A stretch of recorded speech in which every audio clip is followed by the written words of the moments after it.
Kalau doamu cuma satu, kau dikasih doa makbul, tapi doanya cuma satu, mintalah pemimpin yang adil. Karena kalau ibu cuma minta, ya Allah kasihlah aku suami yang soleh, mau ibu suami ibu dibagi untuk perempuan lain? Mau? Tak mau dia, Pak. Mana dia mau? Bapak minta, ya Allah berikanlah aku istri yang solehah. Mau bapak, bini bapak itu diambil orang lain? Mau dia, Pak? Itu beda ibu sama bapak ternyata. Ibu itu tak mau dia dibagi, tapi bapak terserahlah Pak Ustaz, mau diambil orang ambil aja sendiri. Tapi kalau dapat pemimpin yang adil, satu kabupaten Serdang Bedagi mendapatkan nikmatnya insya Allah.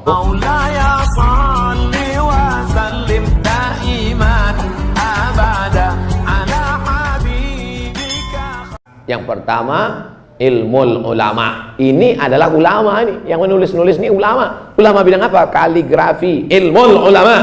Yang kedua, adlul umara. Dunia akan indah kalau ada 4 hal. Yang pertama, ilmu ulama diamalkan. Yang kedua, adlul umara, pemimpinnya kalau sudah pemimpin adil, lebih enak di atas tanah daripada di bawah tanah. Tapi kalau sudah pemimpin zalim, lebih baik di dalam tanah daripada di atas. Apa maksud di dalam tanah itu? Mimda tema taya bawati modar. Apalah lagi gunanya di atas tanah? Anak mau sekolah mahal, sakit mahal. Saya kuliah di Mesir, S1, S2, S3 di Mesir itu gratis, free. Kuliah saya S2 di Maroko, gratis. Kuliah saya S3 di Sudan, bayar. Ada yang gratis. Program 5.000 doktor. Ikutlah saya mendaftar program 5.000 doktor. 3 tahun berturut-turut mendaftar. Tak dapat beasiswa. Putus asakah kita dari rahmat Allah? Tidak.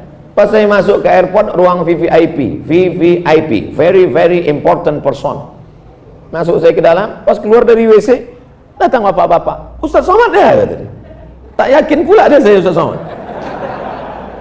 Ya ambilnya kartu namanya, kasihnya namanya. Ini nomor saya, tolong telepon saya. Ustadz wajib S3, semua biaya saya tanggung. Nih dia. Sampai sekarang tak saya telepon. Karena saya tak mau termakan budi. Tapi ini orang baik luar biasa. Ustadz S1, S3, dari mulai pendaftaran, tiket pesawat, semuanya saya tanggung. Hubungin kartu saya. Nomornya pun tak saya simpan, tak kemana udah. Tapi orang ini baik luar biasa. Rupanya Allah sampaikan niat baik dia. Belajar saya.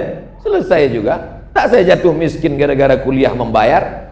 Sebetulnya Allah mau ingatkan saya, Abdul Somad, kau udah banyak betul dapat gratis. S1 gratis, S2 gratis. Takkan S3 ini gratis juga? Apa yang dimuliakan Allah Subhanahu wa taala. Kuliah kami dulu di Mesir. Sakit. Usus buntu kawan. Gara-gara makan cabai malas mengunyah. Masuk cabai, gol kiri kanan masuk. Rupanya menggumpal biji cabai di dalam usus. Namanya usus buntu. Usus buntu masuk ke nih. Kalau banyak makan biji cabai, biji tomat, biji segala biji jadi sepeda pun masuk. Maka minumnya mesti banyak. Kalau banyak minum, air masuk ke situ, dihembus air itu naik ke atas, keluar lagi biji itu. Sudahlah mengunyah malas, bijinya masuk ke dalam, membusuk. Akhirnya busuk di dalam, kalau sampai pecah, bam, mati. Kata dokter mesti dipotong. Takutlah mahasiswa Indonesia ini dipotong usus buntu di Mesir karena biaya mahal, duit tak ada, krisis moneter 97-98, $1 20.000, tak ada duit. Akhirnya pas mau diperiksa, apa kata rumah sakit di Mesir? Gratis karena membawa kartu Universitas Al-Azhar. Mesir itu bukan kaya. Mesir tak kaya macam Saudi Arabia minyaknya banyak. Mesir bukan kaya macam Uni Emirat Arab. Mesir sama macam kita, susah. Tapi kenapa bisa sekolah gratis, pendidikan gratis? Maka kita berharap diberikan Allah lah kita bupati, gubernur yang adil dan amanah insyaallah. Bisa apa tidak dibuatkan sekolah agama ini gratis? Semua anak-anak MDA tak sanggup S2, S3 gratis, MDA aja dulu. Semua anak MDA gratis, gurunya digaji dari APBD. Setuju atau tak setuju? Seluruh guru-guru MDA di kabupaten ini digaji dari guru, digaji APBD, gaji APBD. Setuju atau tak setuju? Setuju. 3 bulan sesudah itu bupati masuk penjara, tangkap KPK. Kalian pikir enak dana hibah nih sekarang? Berapa banyak kepala daerah ditangkap gara-gara dana hibah, dana hibah, dana hibah untuk guru, dana hibah untuk guru mengaji, untuk penggali kubur, ditangkap. Maka mesti ada payung hukum, bukan tenda. Payung hukum. Siapa yang membuat payung hukumnya? DPR. Siapa yang memilih DPR? Rakyat. Pilihlah DPR yang peduli kepada guru mengaji. Ini kadang masyarakat ini tak peduli. Yang dipilihnya siapa yang ngasih duit, itu dipilihnya. Tadi awalnya udah ngasih duit, apalagi di tengah jalan, apalagi di ujung jalan, hancur dunia. Tapi kalau dapat adilul umara, pemimpin yang adil, DPR yang adil, wakil legislatif yang adil dan amanah, pemimpin yang adil dan amanah, maka selamatlah anak cucu kita. Dengan apa? Dengan pendidikan agama. Ujung tombak pendidikan agama, MDA. Sebodoh-bodohnya orang sedang berdagai, tidak akan ada buta huruf Al-Quran karena dibuatkan peraturan daerah yang tidak punya ijazah MDA tidak boleh menyambung ke SMP. Bagus atau tak bagus? Semua anak-anak tidak boleh masuk SMP sebelum ada ijazah MDA.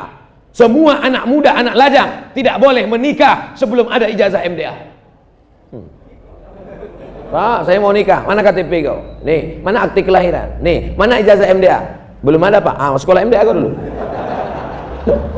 Nah, ibu dapat laki tak pandai mengaji. Tidak katanya. Yang bilang tidak itu anak gadis saja, Bu. Menyelamatkan anak-anak kita tidak lain tidak bukan dengan adilul umara. Pemimpin yang adil bukan cuma memikirkan bagaimana masjid bagus, bagaimana jalan bagus, bagaimana sekolah bagus, tapi juga memikirkan siapa yang akan mengisinya. Yang mengisinya adalah anak-anak kita. Maka inilah yang pentingnya. Alhamdulillah, kalau sudah pemimpin mau sholat subuh berjamaah, insya Allah adil dan amanahlah negeri Serdang Bedagai ini, insya Allah. Amin. Bapak Ibu yang dimuliakan Allah, kalau sholat subuh sudah seperti sholat Jumat, insya Allah tak lama lagi Palestina akan merdeka. Takbir. Ini bukan sholat Jumat kalau begini, ini sholat Idul Fitri ini. Sampai supir-supir truk, supir-supir bus macet pagi ini. Apa nama daerah kita nih? Hah?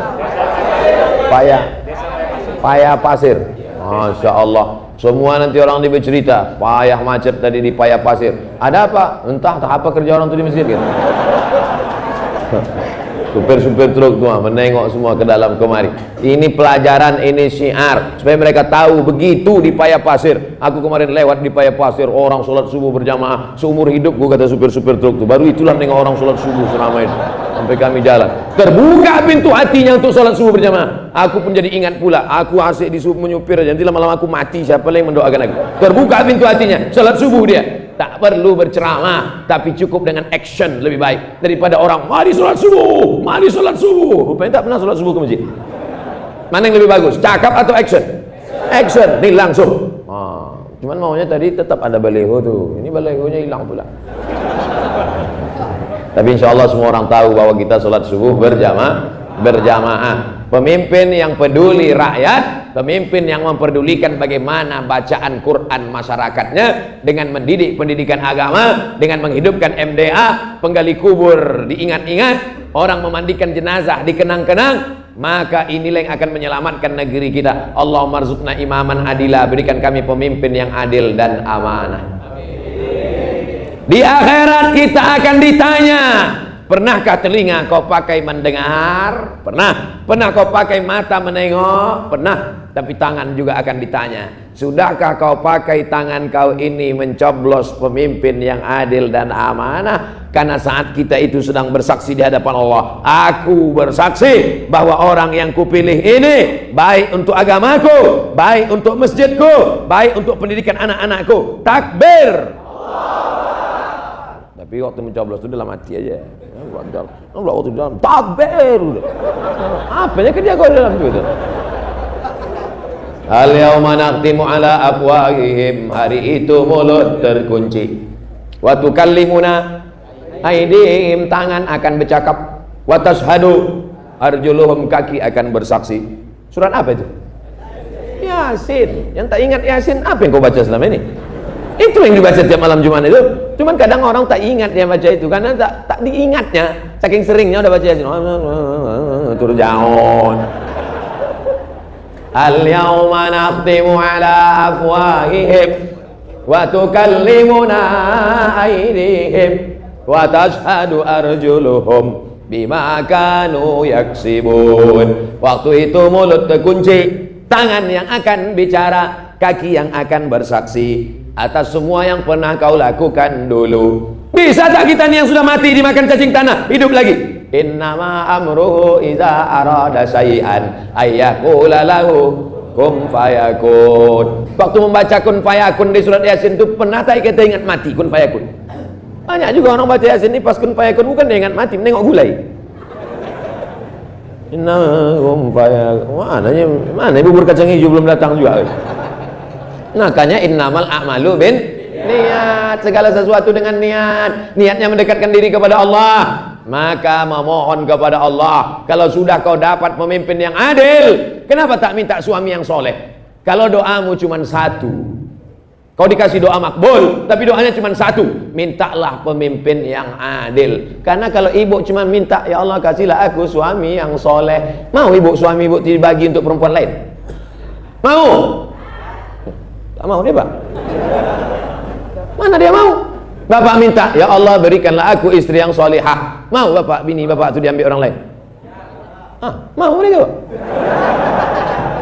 Itu berbeda ibu sama bapak ternyata. Ibu itu tak mau dia dibagi, tapi bapak terserahlah Pak Ustaz, mau diambil orang ambil aja dulu.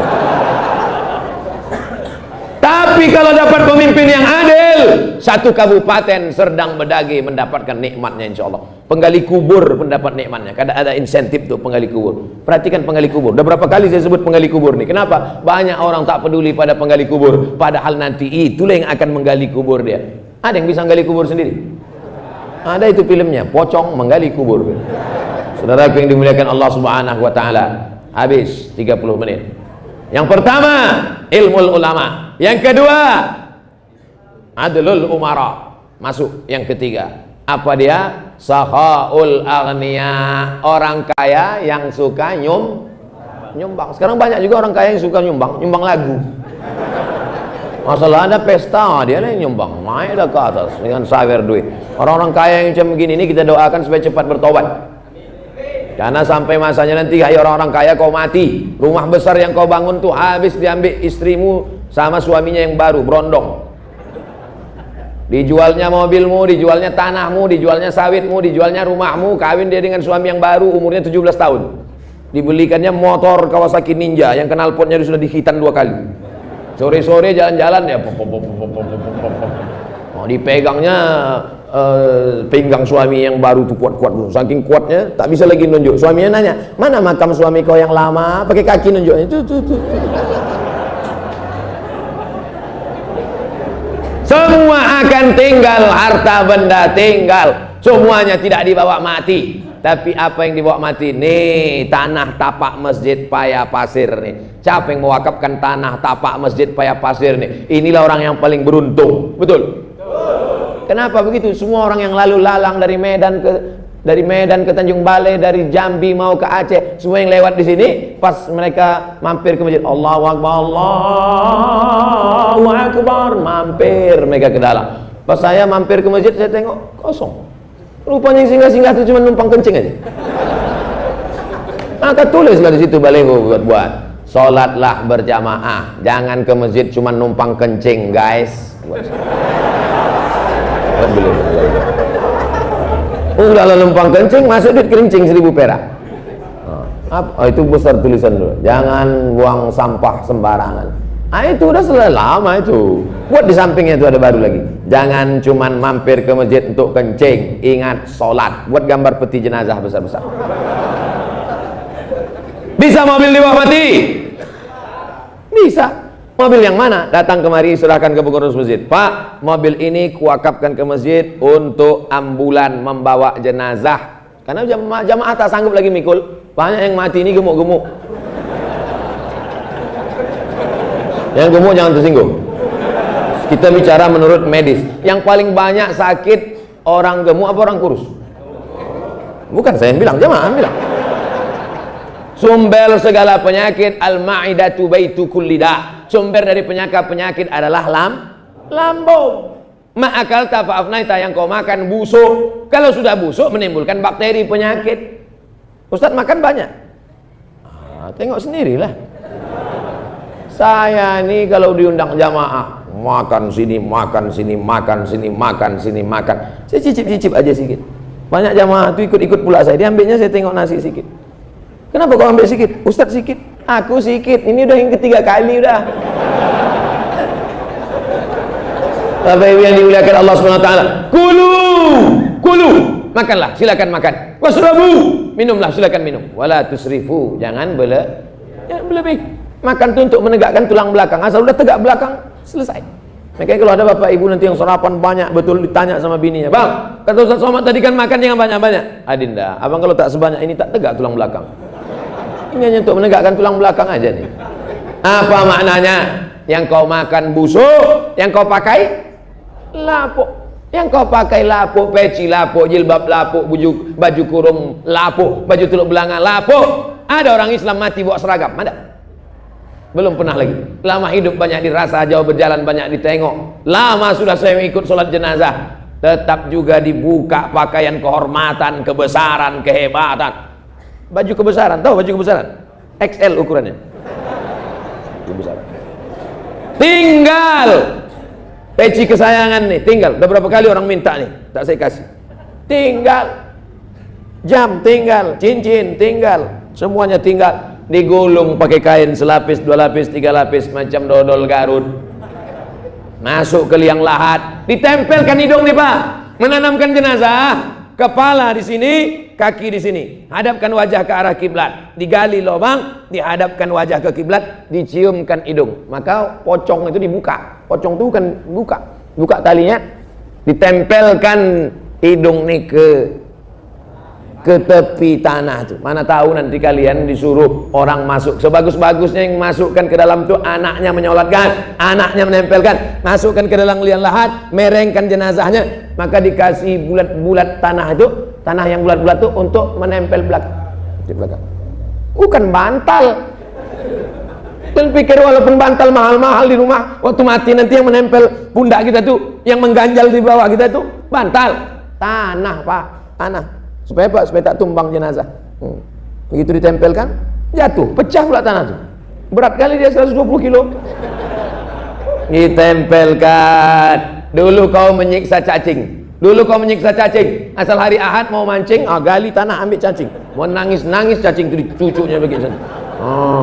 Udahlah mati cacing tuh, sekaratul maut, meregang nyawa, di ludahnya pula lagi. Kejam kali itu. Apa kata cucu-cucu cacing? Atukku dulu kau cucuk, tengoklah kau nanti, tengoklah. Mendiang atuk kami dulu kau cucuk-cucuk kan, gitu deh. Begitu masuk kalian ke liang lahat, cacing-cacing ini, cacing memang tak berkaki Pak. Pernah menengok cacing berkaki? Kalau cacing udah berkaki, itu namanya dragon, ular naga.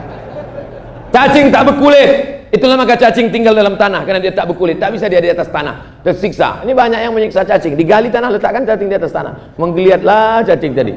Cacing tak berkaki, cacing tak berkulit, cacing tak bertelinga, tapi hidung cacing paling tajam. Kata Imam Al-Jahis, peneliti binatang, cacing yang paling tajam hidungnya, binatang paling tajam hidungnya adalah cacing. Cacing sama anjing lebih tajam hidung cacing.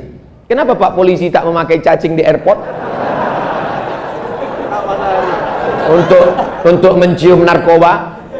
Macam mana cacing mengejar pakai anjing, karena anjing berkaki itu maka dipakai. Tapi kalau cerita masalah hidung, lebih tajam lagi di hidung cacing. Cacing bisa mencium jarak 1 km. Saya turun di airport, semua penumpang jangan bergerak, berdiri.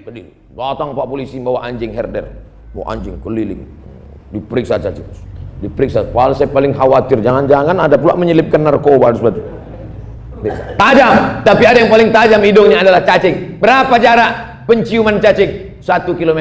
Jadi kalau meninggal kita di sini, dikuburkan di tepi ini, di belapan ini, maka jarak 1 km cacing-cacing sudah mencium. Apa kata cacing-cacing? Breakfast.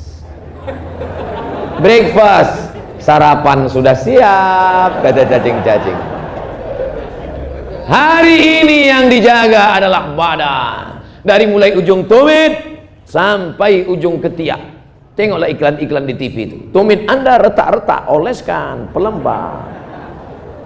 Dari ujung rambut, rambut Anda berketombe, siramkan sampo. Begitu mandi, turun salju-salju dari atas.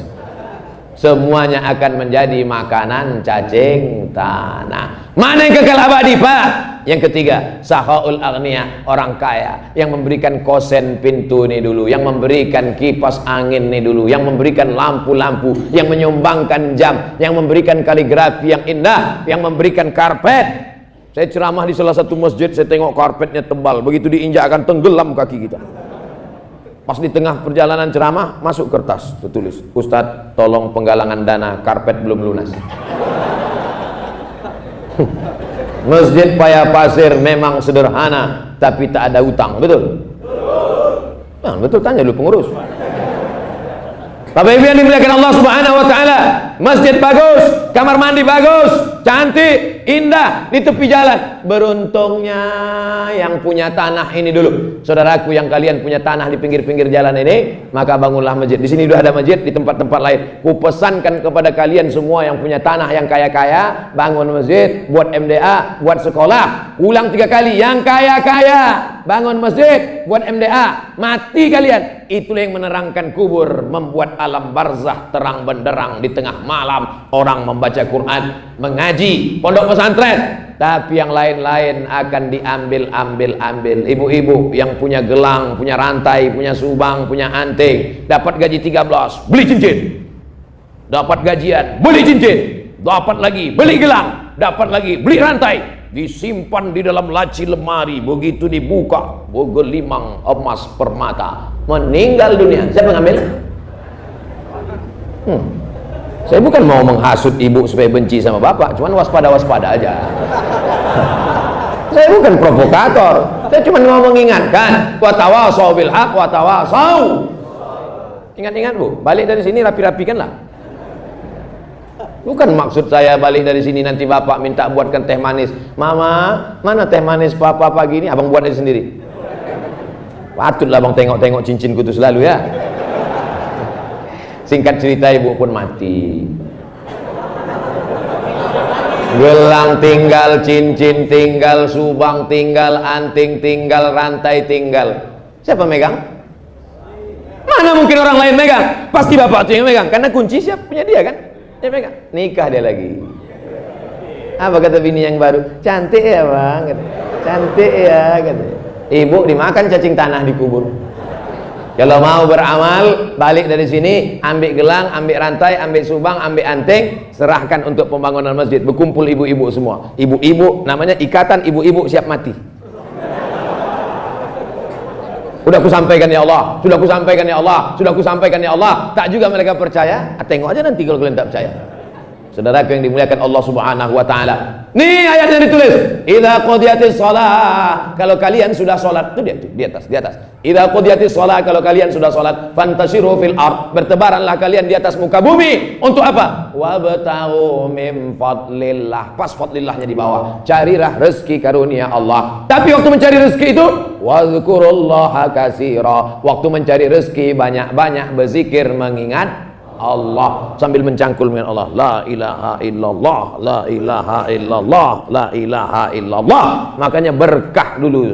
Kelapanya berkah, karkah, bisa pergi haji, bisa pergi umroh. Orang sekarang mencangkul tak apa-apa dicangkulnya. Tanah orang pun digarapnya juga. Siapa yang menggeser sempadan tanah? Qaidah sibrin, sejengkal. Itu tanah orang, ini tanah kok. Sudah diukur BPN, Pak Kades, Pak Kadus, Pak RT, Pak RW. Sudah diukur.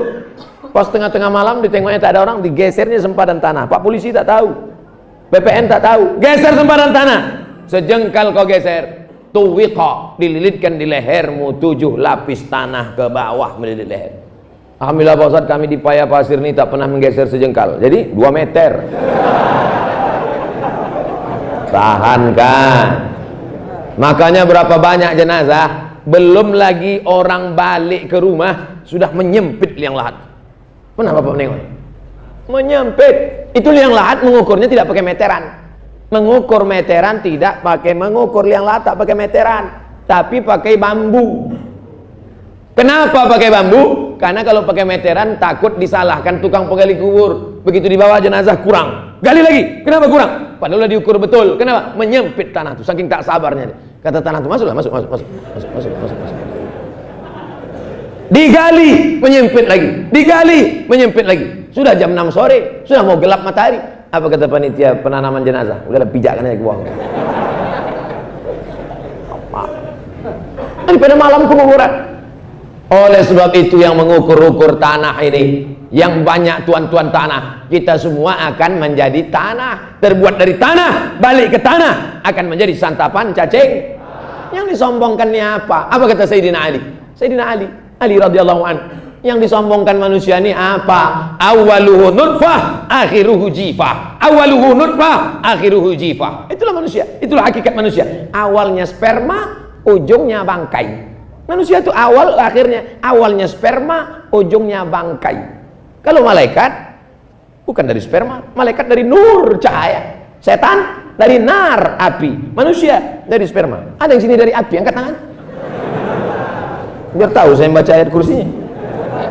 Saudara yang dimuliakan Allah Subhanahu wa taala, ilmu ulama sudah, adlul umara sudah, sahahul aghnia, ilmu ulama, pemimpin yang adil, orang kaya dermawan. Yang terakhir, dakwatul fuqara, doanya orang miskin. Jangan sepelekan orang miskin. Hati-hati sama orang miskin, hati-hati sama fakir miskin. Kalau kita sepelekan mereka, kita masuk pendusta agama. Pendusta agama bukan orang yang mengejek-ejek agama. Walaupun dia rajin sholat, tapi dia bisa jadi pendusta agama. Gara-gara apa? Menyia-nyiakan orang miskin. Ara'aital ladzi yukadzibu biddin. Tahukah kamu siapa itu orang yang mendustakan agama? Fadzalikal ladzi yadu, mereka yang menyia-nyiakan anak yatim. Ini bulan depan nih banyak nih yang akan menyantuni anak yatim. Rajab, Sya'ban, penyantunan anak yatim. Dipajanglah anak yatim. Dari mulai jam 4 sore dipajang anak yatim sampai jam 5 sore. Sampai jam 6 sore menunggu azan maghrib. Wassalaman satu-satu. Dibuka anak yatim itu amplop di rumah, rupanya 5.000 perak.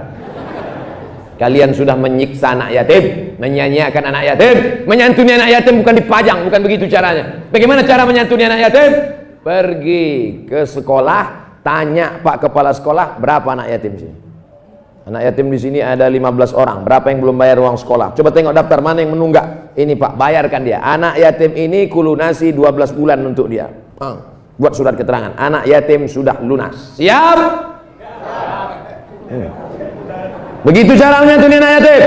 Balik dari kantor, balik dari kebun, gajian, pergi ke warung. Datang ke warung. Belum buka lagi. Tanya, Bang, bungkuskan dulu beras 10 kilo. Apalagi Bang? Minyak sekilo. Apalagi? Gula sekilo. Apalagi? Kopi sebungkus. Apalagi? Gula, minyak, beras, kopi, teh, roti gabin, susu 10 saset. Bungkus, antarkan ke rumah anak yatim. Bapak yang belanja, ibu yang ngantar. Jangan bapak mengantar. Nanti bapak ngantar rupanya mak anak yatim itu cantik pula. Udah hancur. Yang susah Pak Kapolsek juga. Oleh sebab itu maka kita bekerja sama. Wa ta'awanu 'alal birri wat taqwa. Tolong menolong dalam kebaikan dan ketakwaan. Wala ta'awanu 'alal itsmi wal 'udwan. Jangan tolong menolong dalam perbuatan yang tercela. Fadzalikal ladzi yad'ul yatim wala yahuddu 'ala ta'amil. Jangan sia-siakan orang miskin, Pak. Jangan zalimi orang miskin. Jangan susahkan pegawai-pegawaimu, pekerja-pekerjamu, karyawan-karyawanmu. Walaupun kau ke Makkah bolak-balik setahun 2 kali, haji umrah, haji umrah, haji umrah, tapi tukang panen kau makan titik peluh keringatnya. Tukang berondolmu, tukang cucimu, supirmu, tukang pel kamar rumahmu, mereka tak ada daya, tak ada upaya. Mereka susah. Mereka kerja itu bukan cari kaya, mereka kerja cari makan untuk bayar uang sekolah anaknya. Makanya pesan Nabi, u'tul ajira ajrahu qabla an yajif fa'arakuhu. Berilah upahnya sebelum kering keringatnya.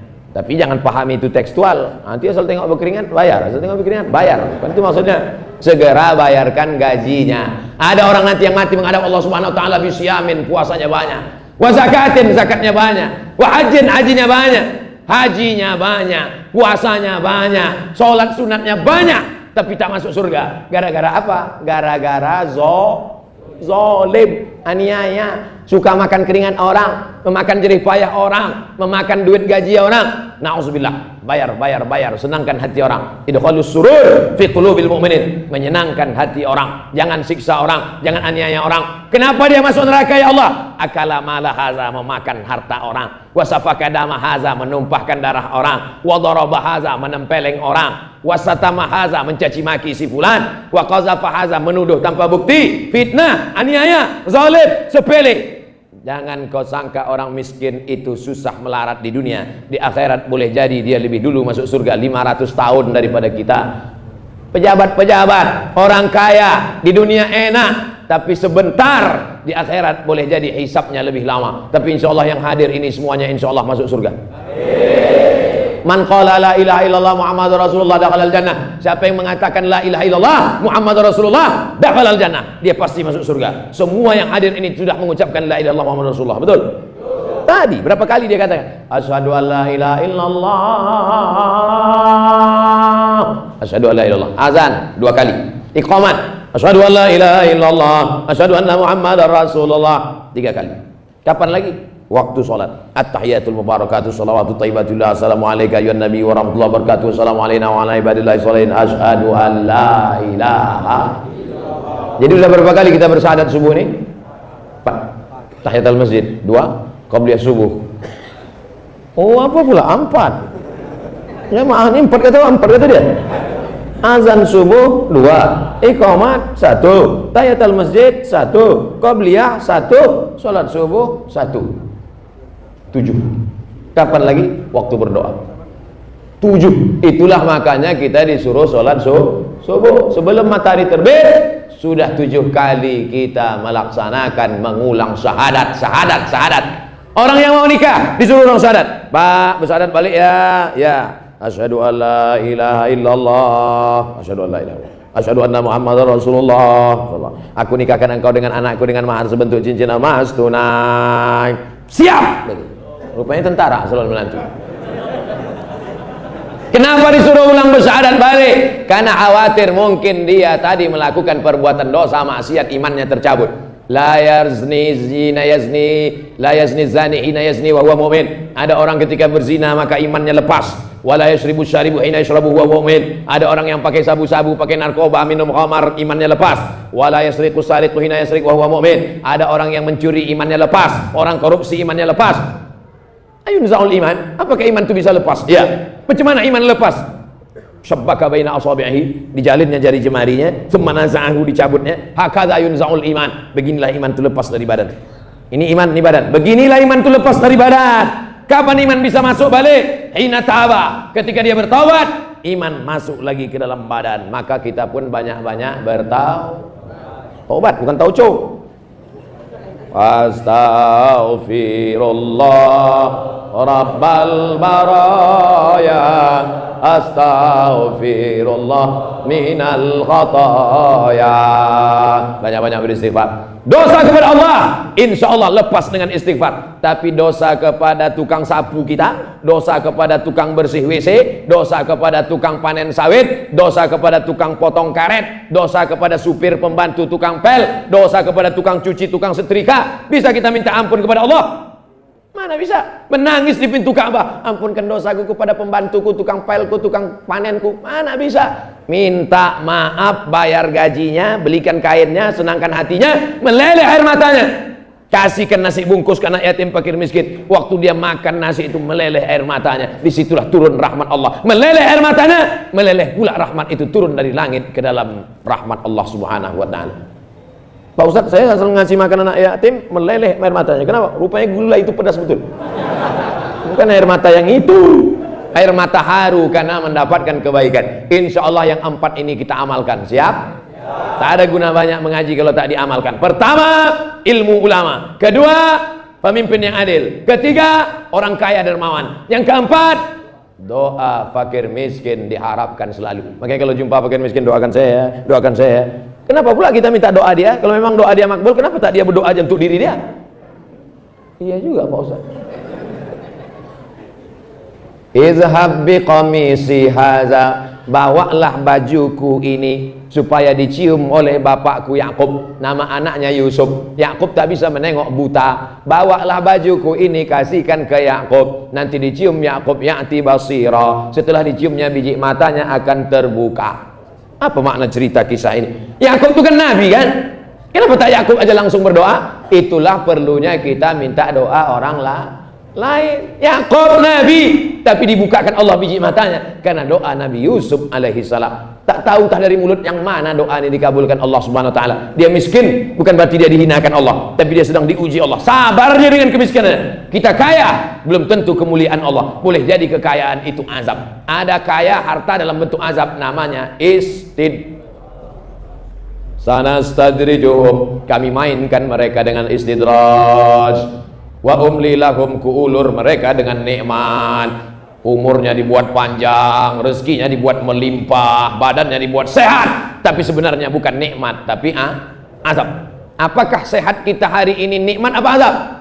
Nikmat, karena dengan sehat kita datang sholat berjamaah ke masjid. Apakah mobil-mobil yang cantik-cantik di luar itu nikmat apa azab? Nikmat, karena dengan mobil motor kendaraannya dipakainya ke masjid. Apakah jabatan bapak ibu hari ini nikmat apa azab? Nikmat, karena dengan jabatannya bisa membuat orang ramai sholat berjamaah ke masjid. Mudah-mudahan apa yang ada pada kita hari ini adalah nikmat dan bukan azab. Amin. Mari kita sama-sama berdoa kepada Allah supaya kita selalu diridhoi Allah, istiqamah dan mati dalam keadaan husnul khatimah. Al-Fatihah.